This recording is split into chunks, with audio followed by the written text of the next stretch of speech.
Hi everyone. Today was a great day. Today was not too hot, not too cold. It was a bright, crisp, warm morning with a beautiful backdrop overlooking a large river, and I just had to take some selfies to memorialize the good vibes. First, I got started by stapling the Tyvek back and trimming it to get it out of my way. Next, I add more nails to hold the subfloor down better and tap the nail heads down with a punch so that I don't throw sparks in the home if I need to plane the subfloor at all. Then, using a laser level, I check the level on the framing and write down what I measure every foot along the sill so that I can decide how to shim or sand the sill area.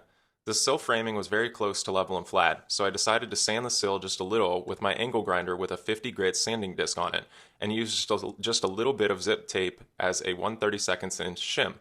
I go along and check the sill with either a 6 foot or 8 foot level, and I don't want to see any light poking through between the level and the subfloor along the length of my level. I want the sill area to be perfectly flat. Once the sill is level and flat, we sweep up the dust and debris and start installing the flashing. The door frame on this door is just under 10 inches in depth, so we used 2 layers of the 10-inch Zipsystem stretch tape from Huberwood and an additional 3-inch layer on the back side to make sure everything stayed flat, since there was an area of overlap with the tape. We also installed a 6-inch strip of zip tape below the door sill on the exterior to lap over the ledger flashing and lap under our 10-inch stretch tape for the shingle effect. After flashing is installed, we start to assemble the frame. I typically will pre-drill all of the frame screws per the installation requirements specified in the instructions.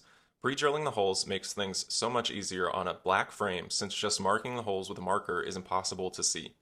Clean the ends of the frame with alcohol wipes, peel off the adhesive backing, and using the screws provided, assemble the frame.